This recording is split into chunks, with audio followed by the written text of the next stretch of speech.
The Reformation, not an overnight event. When we think of the split between Catholicism and Protestantism, Martin Luther's 95 Theses comes to mind. But what if I told you that a man criticized the Pope's corruption 200 years earlier? His name was John Wycliffe. So why do we only remember Luther? The answer lies in one technological revolution. Most people associate the Protestant Reformation with Martin Luther and his 95 Theses. But in reality, criticisms of the Pope and the Catholic Church had existed for centuries before Luther. One key figure in this early movement was John Wycliffe, who lived 200 years before Luther.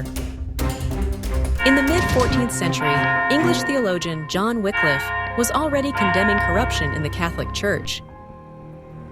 But he didn't just criticize individual corruption.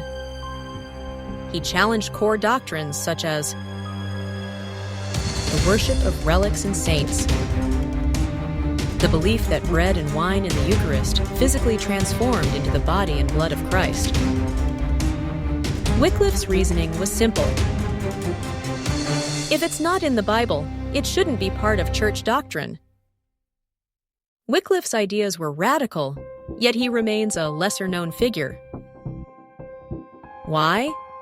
Because he lacked one critical advantage that Luther had: the printing press.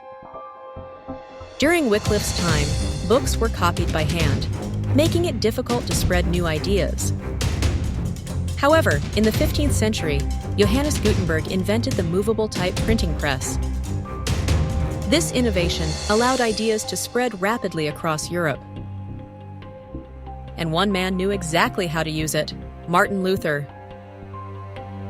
By 1517, Martin Luther, a theology professor, was outraged by the sale of indulgences.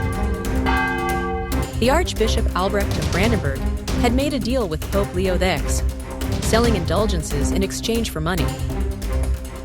Luther saw this corruption and decided to act. He wrote his famous 95 Theses and sent them to the Archbishop, demanding a debate. But unlike Wycliffe, Luther's ideas spread like wildfire, thanks to the printing press. The Pope could no longer ignore Luther. He summoned him to Rome and later excommunicated him when Luther refused to back down. But Luther had powerful allies, especially Frederick III of Saxony, a German prince who protected him. This support allowed Luther to stand trial before Emperor Charles V at the Diet of Worms in 1521. Luther was asked two key questions. Did you write these books? Do you recant what you've written? His response would become legendary. Here I stand, I can do no other, God help me. This phrase became a symbol of religious and intellectual freedom. After refusing to recant, Luther was excommunicated and declared an outlaw. Under imperial law, anyone could kill Luther without facing punishment. But once again, Frederick III intervened.